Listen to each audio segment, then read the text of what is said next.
So our reading today is from the book of Leviticus. And it's quite long, but I wanted to be able to give a very holistic idea of the kind of material that we're pulling from today, even though the sermon will focus on just a few verses. So these are portions of Leviticus chapter 19.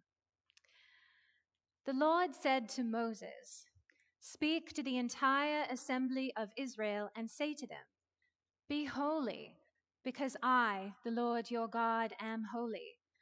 Each of you must respect your mother and father, and you must observe my Sabbaths. I am the Lord your God.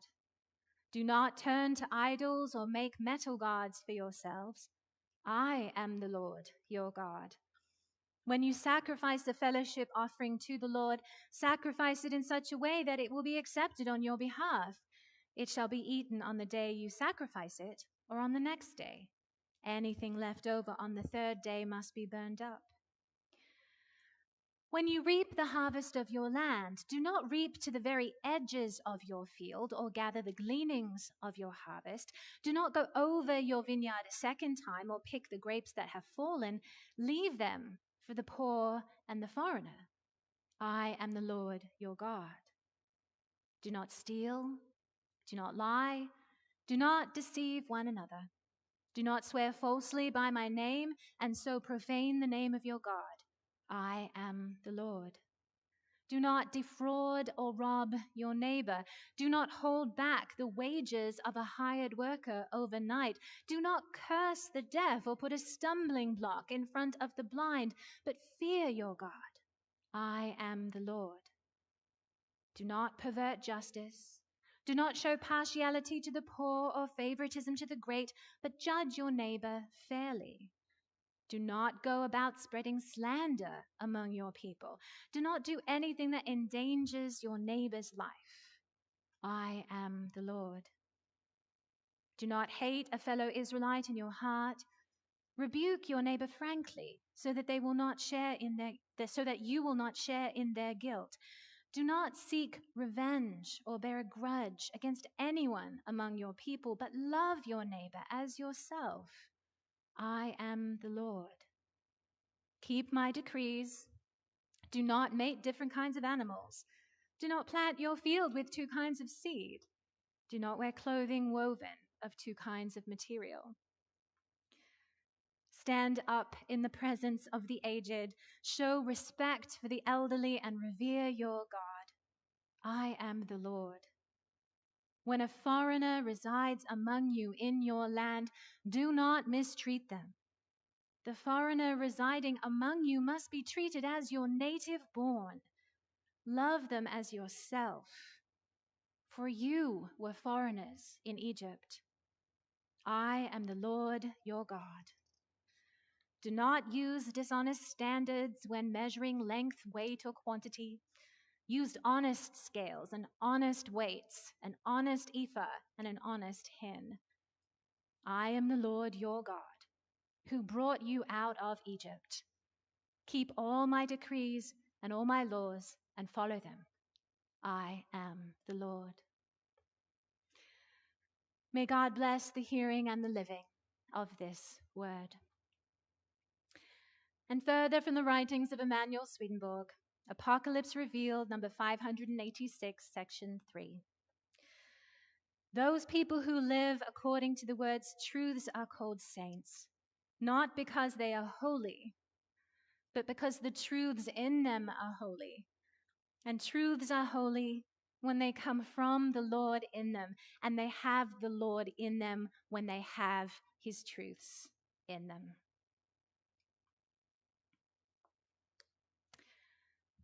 So, my friends, something that may have been on our minds lately is the topic of immigration. We have all observed how some politicians use the specter of immigration, illegal or otherwise, to rile up their base, to center their followers in fear and anxiety and the notion of white centrality and white supremacy, creating real consequences for already marginalized and vulnerable people. And this election season is no exception. Now, the question of immigration is a complicated one for many countries the world over. The reality is that climate change and active conflicts, among many other events, have created large numbers of refugees worldwide, and many countries are continuing to grapple with the logistics of accepting and integrating these refugees effectively and humanely. It takes a lot of resources and positive intention to do so, as well as foresight. And the US in particular, for example, is using asylum laws that were written decades ago. And I think we are finding that these laws are not really up to the task. And of course, it is particularly frustrating when the issue of immigration is used as a political football, rather than as an issue that we all need to come together to solve as humanely as possible. As the world and our country grapples with the question of how to manage the flow of immigration thoughtfully and charitably, I think it is worth taking a moment to see what our system of faith offers the conversation, to ask how it grounds our guiding ethos and intention. So, when one is wondering how the Bible talks about immigration, one often turns to a famous passage in Leviticus, which I read today. When a foreigner resides among you in your land, do not mistreat them. The foreigner residing among you must be treated as your native born. Love them as yourself, for you were foreigners in Egypt. We don't often refer to Leviticus in church. It represents part of our history as a tradition, but the tradition has evolved over the millennia, and parts of this book might feel irrelevant to our modern context. And this is understandable. Leviticus represents the faith and practice of a specific group of people in a specific time period. We no longer share their context, and so we no longer share all of those practices. But it remains one of our sacred texts. Why? Because we recognize and worship the God from which it came, and we recognize that as specificity may fall away, principle and ethos remains. A good part of the book of Leviticus, which specifically includes chapter 19, which I read today, is often called the Holiness Code. And we see this reflected in the reading because it begins with, "Be holy, because I, the Lord your God, am holy." Throughout the book of Leviticus, this statement or one similar occurs 152 times. But what is holiness exactly? And how does it relate to all the very specific laws that the book contains? Holiness is one of these words that might seem easily definable on its face, and we use it all the time, but when we try to define it, it gets a bit slippery. Essentially, something that is holy is set apart or is different or other than what we experience in our everyday life. So think about how we understand our holy spaces, like this church, for example. We treat them differently, reverently, because we want them to be something else other than what our everyday spaces are like. Or when we want part of our everyday spaces to be holy, what do? We might arrange them differently. We might act in them differently or speak a blessing like grace at the dinner table over them so that even momentarily the space is differentiated for us.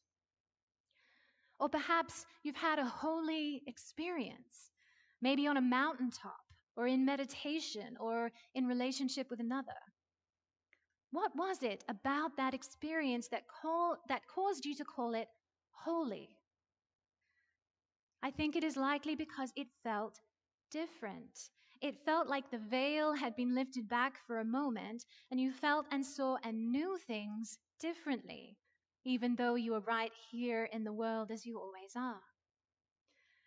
And this is why God is called holy, Not necessarily because God is good, although God is, or because God is powerful, although God is, but because holy is the word that we use to explain that God is other than us or beyond us in some way. God is the source of whatever is different to us in our experience of holiness. But God doesn't want that essential otherness to be the same as remoteness or distance or inaccessibility.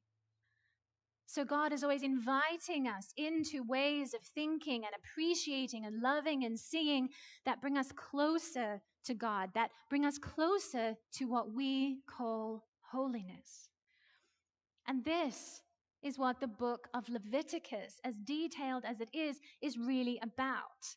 It is a long list of rituals and laws, the purpose of which would be to help the people of Israel live the kind of life that would let them feel and be close to God, a holy life. But it is also so important to recognize that the point of God inviting us into holiness is not for the purpose of rescue or escape, that we might become better than others or be so holy and pure that we can be drawn away from our world and get closer to God. As you may have noticed from our reading, so many of the laws were the ones that would bring us into healthy relationship with the people around us. And while the Hebrew word for holy means set apart, the English root for the word holy means whole. And I think both are getting at something important. Recall how many times, just in our reading alone today, let alone in the whole book of Leviticus, we heard the phrase, I am the Lord. I'll paraphrase a bit. Leave the gleanings of your harvest for the poor, I am the Lord. Do not defraud, do not pervert justice, do not do anything that endangers your neighbor's life, I am the Lord. Do not hate a fellow, do not seek revenge, I am the Lord. It was over and over and over. The character of God, the holiness of the Lord was to be embodied and grounded, was to be found in the care that the Israelites showed one another. And this is an ethos that we can draw from Leviticus that transcends time and context. It is and is as important to us now as it was to the Israelites then. And then as now, loving our neighbor as ourselves is not just a rule to be followed so we can be called good. It's a reality to be evoked and created. It is completing a sacred circle. We are told, love your neighbor, align with the character of the Lord, and this holy connection with the people around us brings the holiness of the Lord into our midst. Which, finally, you might say, this brings us back around to immigration. The Lord entreats the Israelites to be kind to the foreigner among them, directly confronting tribalism by telling them to treat a foreigner as if they were native born with no distinction.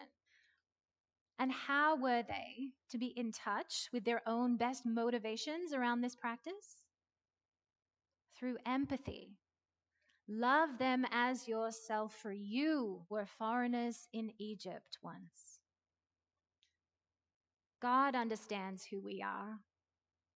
God understands how hard it is to love others sometimes, how easily we get possessive and protective, how easily we retreat and get distracted.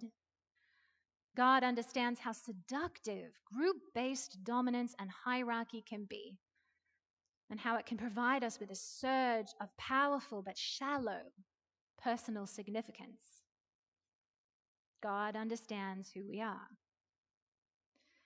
So, God tells us to be guided by empathy, to remember our commonalities as human beings.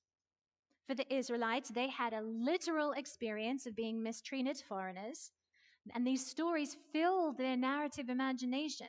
Their escape to freedom defined their identity as a people.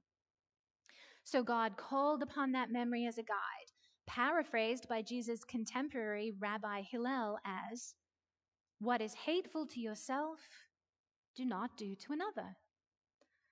The Israelites had a visceral experience of trauma at the hands of a despotic ruler, and God said, remember that, and do not perpetuate that trauma upon others. And the same spiritual principle works for us now. We, thankfully, may not have personal stories of political persecution or trauma or displacement to guide our empathy. But we might not have to go very far, either in our family histories or our relationship networks, to find someone who has. My grandmother was a Latvian refugee in the Second World War. I'm quite sure it changed her, as it did her whole family. And at minimum, at a basic level, we all know what it feels like to be afraid, to be despairing, to not know who we can count on, to not know where we belong, and to be afraid that we don't, in fact, belong anywhere. But we do. We all do. Belong, that is. This is the ethos of the Holiness Code. God stands apart, but only because we choose to be petty and small and blind. Of course, God stands apart from that. But God and God's holiness is deeply, deeply present in the love that we show to one another, not as sanction or reward, but because when we love one another, when we enfold one another into community, especially when it is hard, we are living into the true reality that is the character of God. We are living into whatever it is that is behind that veil that we can sometimes glimpse when we're quiet and open and ready. With the eyes of our spiritual tradition, we can look upon the earthly challenge of immigration and see that it is an opportunity to practice holiness, that it is an opportunity to embody the character and ethos of God in our everyday. And of course, that is going to take a lot of work, political will, give and take, and probably some mistakes. And it also doesn't mean that God doesn't support healthy boundaries, which is a topic for another day.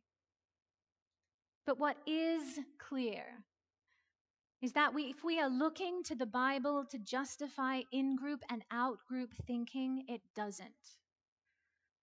Our text today takes that completely off the table. That kind of thinking does not express the character of God. It is the opposite of holy. Our Swedenborg reading makes the distinction that a spiritual life is not about being holy per se, but about being a vessel, a dwelling place for truths and goods, for ways of thinking and acting that are holy. The Lord alone is holy, and may we reflect as many precious points of holy light as we can. Amen.